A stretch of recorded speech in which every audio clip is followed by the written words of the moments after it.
Hello, Steve here. Welcome to Real Health. Who'd have thought health is about what we're eating? Join me on my quest to disseminate my go-to health regimen, the Health 44, my clumsy branding of eliminating 4 classes of food, introducing 4 classes of micronutrients. Bingo, bongo, health sorted. So thank you for your interest. Let's do this. Well, welcome to today.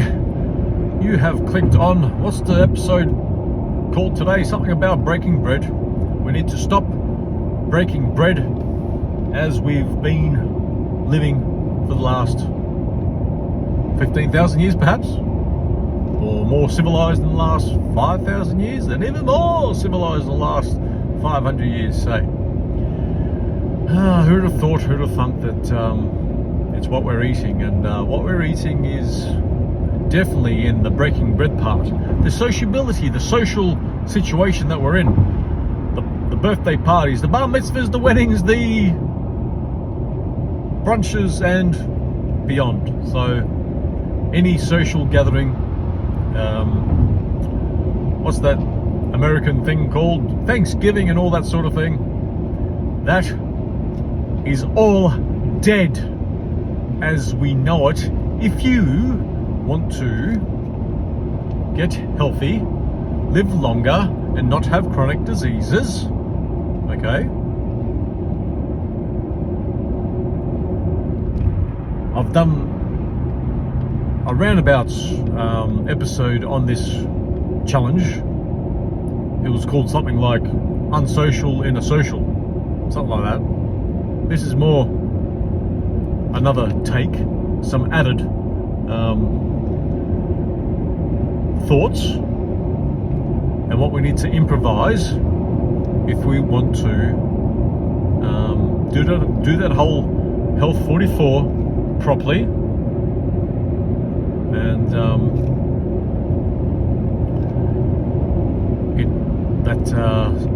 the social parts of eating really need a shake up, a reboot, a restart, what's another adjective or describing word to sort of indicate that it's dead. That's it. Breaking bread is dead. Name another one yourself if you wish.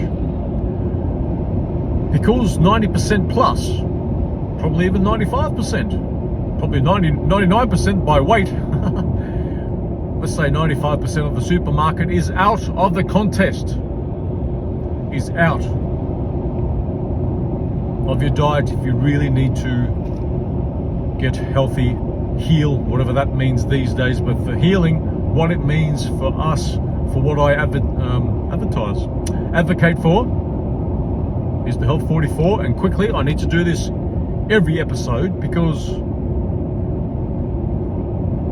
most listeners, hey, let's face it, this isn't a very quality quality production, quality produced and all that sort of thing. I know, I'm not that grandiose to think that I'm a wonder to the world. I'm a wonder to the world with our health. So with the Health 44, if this is the first time you're listening, and if you've listened to it before, I promise it's just going to be very quick. Eliminate 4 categories of food. That's the first 4. Eliminate all your glutens, wheat, barley, rye, oats, buckwheat out of your diet. Oils, all oils in a bottle, burnt animal fat and fried food out. Sugars, which for me is pretty much 1 or 2 serves of fruit in an entire year. Our fruit is not like it used to be. Prehistoric times and even a couple of 100 years ago, okay? And sugars out. That's it, out. In recent times, I'm going to disclose, I'm just going to let you know what the Health 44 is before I just let you know on my personal disclosure what I'm doing with sugar. And the 4th category of food, which is out of your diet if you really want to improve your health, cut down on cancer risk and all the rest of it. The biggest carcinogen in town, even more than smoking and sitting, is processed meats. The nitrates, nitrites in the processed meats is out of your diet if you want to improve your health state and your propensity to live longer. The second for the 44 is adding 4 categories of the micronutrients that I go on with. The 90 combined essential micronutrients declared, essential micronutrients, there's 60 minerals in that, 16 vitamins, 12 amino acids, 2 essential fatty acids. Before you know it, your health is sorted like it was for mine. There are some nuances depending on your age, your weight, your condition. If it was a birth defect, don't go down the path of genetics. That's it. That's all I'm doing on the health, what the Health 44 is all about. And my quick disclosure: in recent times, did I mention it a few times? Yes, I did. Monk fruit, and I've gone from the erythritol monk fruit based product to now pure monk fruit concentrate. I think 5 or 6 drops equals a whole teaspoon of sugar in taste. It's got no glycemic index. It's got no calories. Your body does not register it as a sweet. Apart from maybe my internal jury is out on this. Apart from perhaps candida. Anything sweet, even non-calorie stuff, and your body can't realize. Apparently, candida can detect sweet coming in, and as a household measure, I'm to be social at home at least. I've included monk fruit concentrate. Those drops, 100ml bottle, is the equivalent to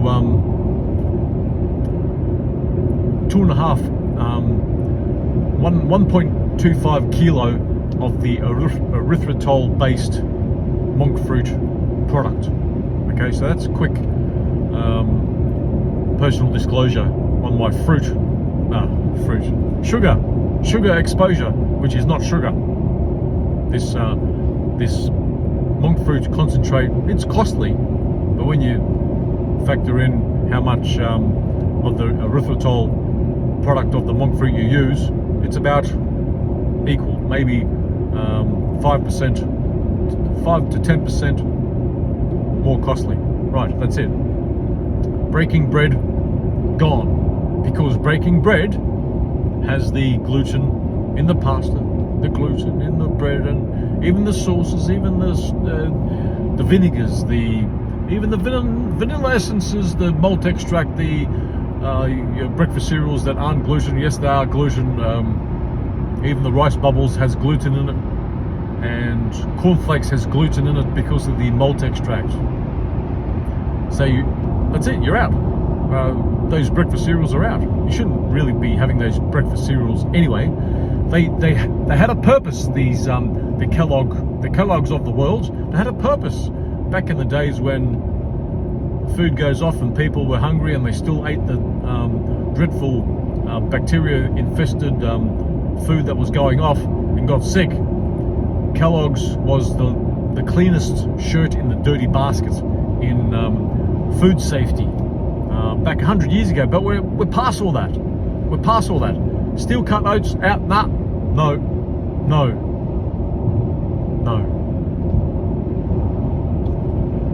So breaking bread in breakfast is gone.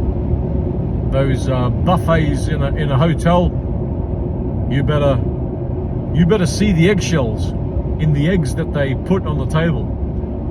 Hey, what's your name? Chef or sous chef or some schmuck that did the eggs out the back. Show me your eggshells. That is the extent we probably need to go to be sure that we aren't ingesting any gluten. Okay?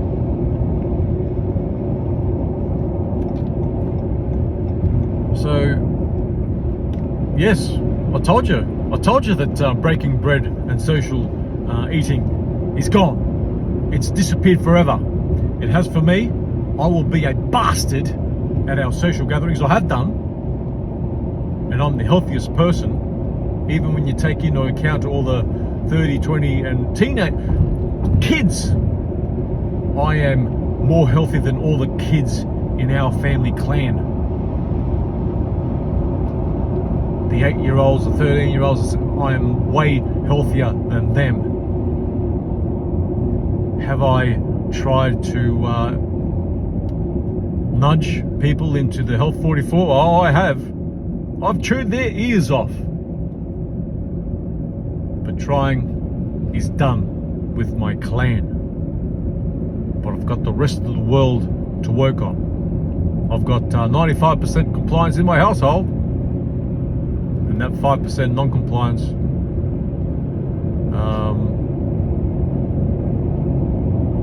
has like that 5% non-compliance has a 50% efficacy reduction.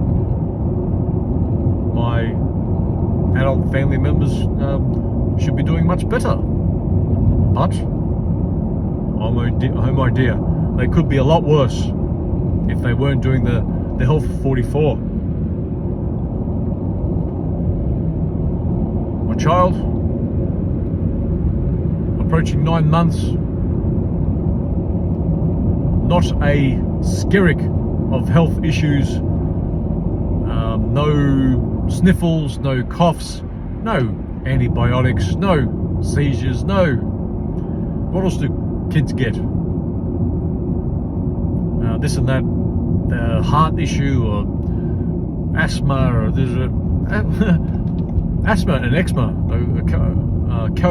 co-mingling. She had a touch of eczema at some point. That's all gone. And there is some scratching happening, but we're not sure what that is. But her skin is still fine. So that's the only disclosure. Remember, epistemic humility is part of this, and I will, like, if I get any particular illness, including the big C, I will disclose it, and I will say that I am wrong. I will say it. Don't worry. That's the honesty I have. Not like I just heard in recent months that Dr. Buttar died of cancer, and he was the pandemic, what's it called when you're on the other side of the fence? The pandemic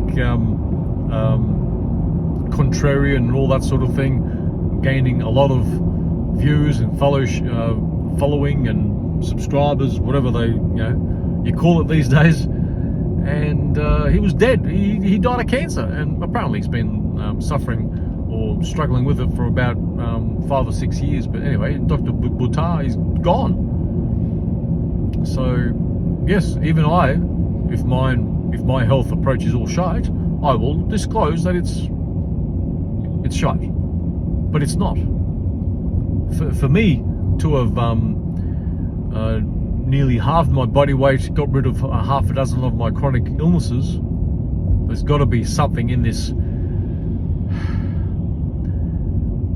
micronutrient caper that I'm rabbiting on, that I'm chewing your ear off about. It's not giving me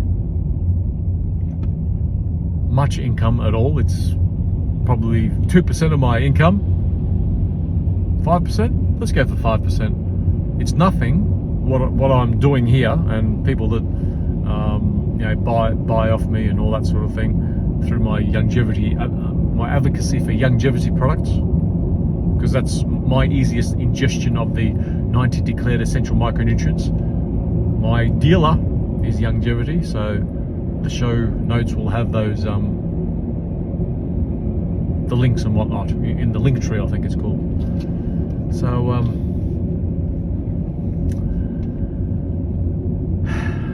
can you see now, when I went through the Health 44, that bread, pasta, fried food, cured meats and sugars out, gone. Dessert, it's gone. No more cakey, brunchy shit at the cafe. Just sugar-free, full-fat coffee. I'm even cutting down on the coffee, because too much coffee will leach more of your micronutrients. So there's more disclosure. I've gone from I've effectively cut down 7 to 80%. I've cut down on my caffeine daily milligrams by 80% effectively.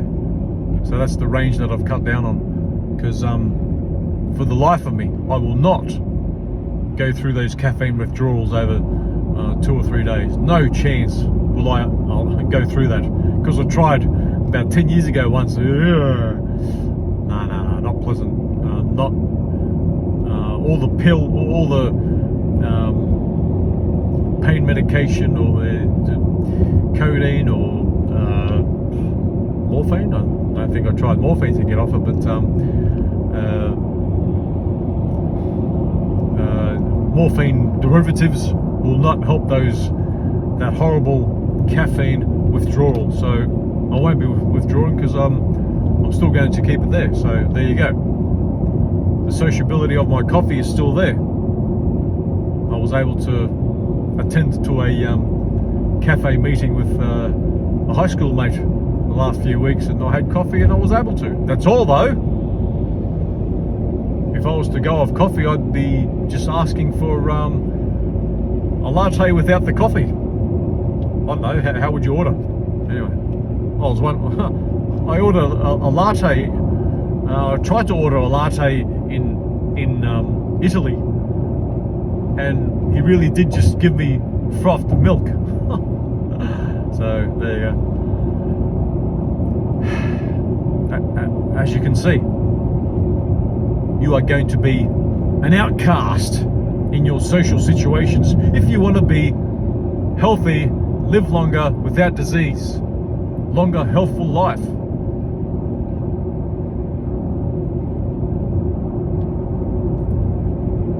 My few social gatherings in recent times have been horrid for the host.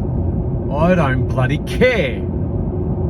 If you're quite sensitive to the I don't care part, where you don't want to be ostracized or thought of as a nut, because you will be thought of as a nut. I'm a nut in our social circles. I'm a nut, but I'm a healthy nut. I'm a healthy dipshit bloody idiot. I'm the idiot in the room that's the healthiest. So get that into you. Breaking bread is gone forever. It's gone forever. What are you going to do at your kid's party? Birthday party, in that sort of situation? Well, guess what? The cake is going to be made with monk fruit extract, and it's going to be a cake based like my specification of, say, cheesecake, which is made from Philadelphia cheese. The base is crushed cashew nuts. That is the birthday cake if you really want to have a birthday cake and be a normal 1-year-old, 2-year-old and beyond. That's what I'll be advocating for. Oh, how about when she goes on parties? Well, there you go. There you go. That's the challenge. Hopefully the kid will see their peers when they're unhealthy, fat,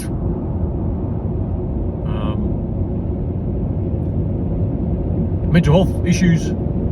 Hopefully the kid will, under their own decision-making and agency, they will decide to do the Health 44. My first firstborn versus my second firstborn. One of those situations, I'm afraid. I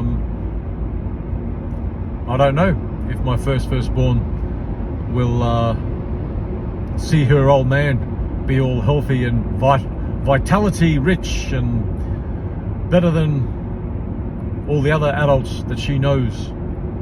Will she come to the party? I don't know. It won't be by force. And it won't be by force with my nearly 9-month-old now. So some of you may have seen my 9-month-old on some short sort of 3-minute videos on the YouTube channel, Concierge Health Advisor, and she's done some performance in that as well, doing a bit of a gurgle and a giggle and a squeal. So yes, it is a challenge with the kids, I admit, but you can minimize big time in the household. Socially, she's going to reach for candy. What if she doesn't? What if she doesn't have any micronutrient deficiencies and she doesn't gravitate to the candy? But all children want candy. No, you'll be surprised. I'll disclose what happens if we end up going to a 2 and 3-year-old birthday party. Someone else, one of her peers. Let's see. What's another situation? A piss up. Drinking on the 4th of July, or for you American people, and Australia Day, mate. Have a bit of a piss up, have a few tinnies. Beer's gone.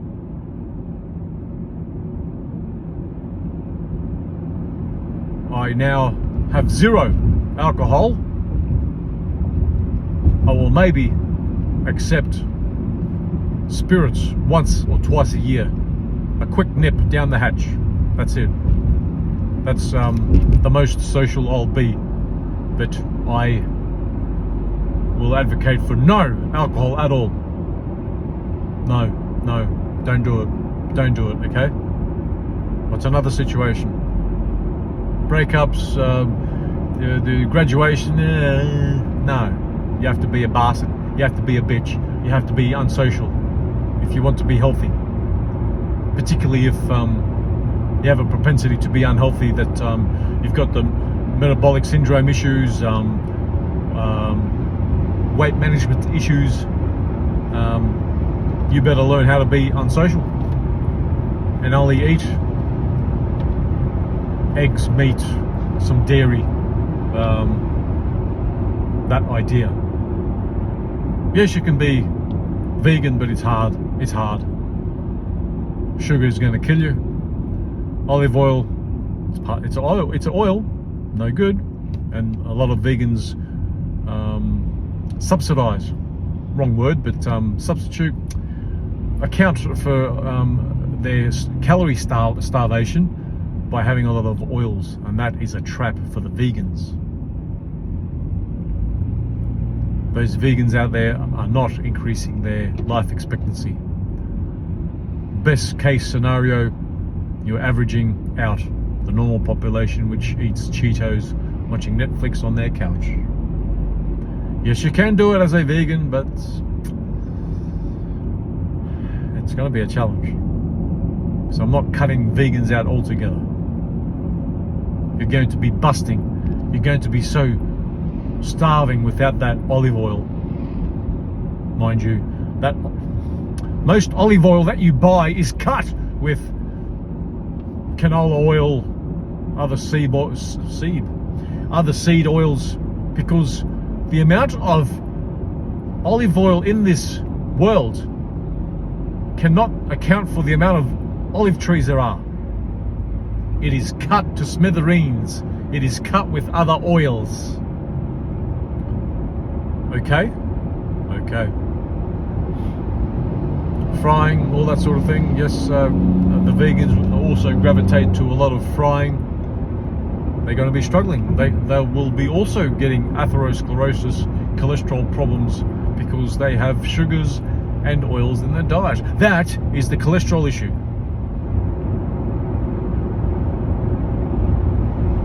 What else? What else? What other scenario? Bar mitzvahs, weddings, same as parties and breakups and same sort of shit. If you go to a $50 a head thing and you've paid $50 just for the social and there's nothing there, pick it, get some lettuce, get some tomato, better not have any oil or dressing on it, or oily dressing, or any dressing, like, that you know what's in it. Mate, even the salads are out of the contest. That's it, you're out. So you may have paid your $50 per plate, and you can't eat a single thing. Take some insurance in the car. That is your macros. And for those gym macro people,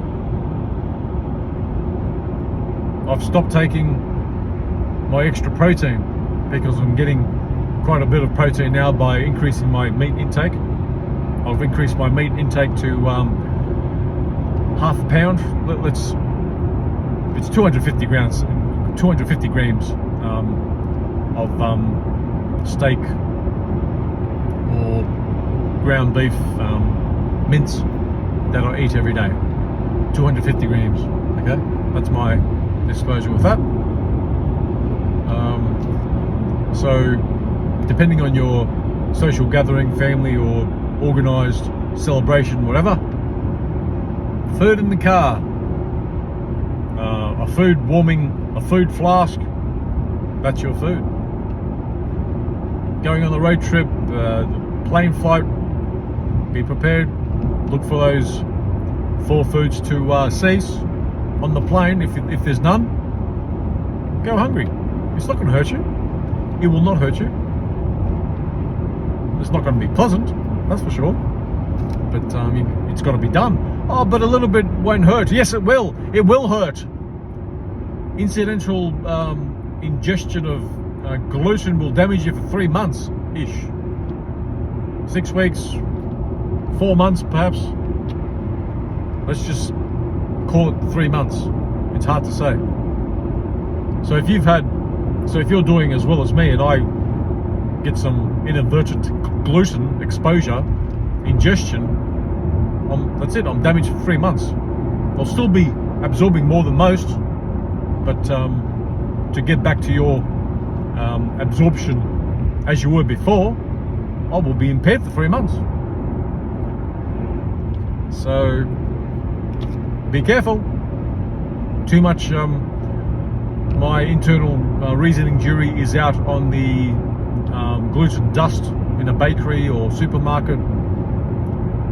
As long as you're avoiding gluten intake through your mouth, you're fine, okay? Or your propensity or efficacy will be much better, okay? Shaking people's hands and being intimate with gluten eaters, if that is an exposure, it's a 1%er. It's a 1%er, and you may not be. Then that's like an issue where how do you avoid cell tower radiation and that sort of thing? That comes into the fold for those type of people. I'm not a toxin exposure person that advocates for eliminating your phone EMF exposure and the like. It's a smaller cherry on top of the big cherry, but that goes with emulsifiers, other toxins that are jabbed into you, that sort of thing, perhaps. In that sort of part of existence, I am a agnostic. Okay, so what else? Which other situation? You got the picture. You got the picture. You need to be antisocial and a social to be healthy, live longer without disease. If you're worried about being an outcast and being ostracized, I don't know how, just accept being the weirdo. Being the weirdo at the party, in the family, at the gathering, whatever. Just take it like a champion. If it's not part of your nature, part of your anxiety, part of your sensitivity to being excluded, thought of as a nut, well, then you will have to choose to be sick and die younger and get chronic diseases possibly. That's all for now. This is longer than my last few episodes. A few scenarios to throw out there. Took me a bit longer, and I'm driving, so I'm less worried about GoPro battery and all that sort of thing. So, okay, there you go. Be healthy, be antisocial. That's a good little catch cry slogan, perhaps. And how about this for a disclaimer? I thought about this as a disclaimer. I might polish it to be a proper disclaimer, but fuck your disclaimer. This is for your bloody health. Fuck the mainstream. This is meant for your health. Yes, this information should be classed as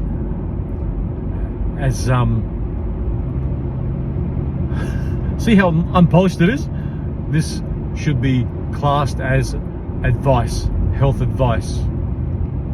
So fuck you to the disclaimer. How about that? Anyway, thanks for your interest. Sorry for the profanities at the end. See how it takes. Until the next time, hopefully. Bye-bye.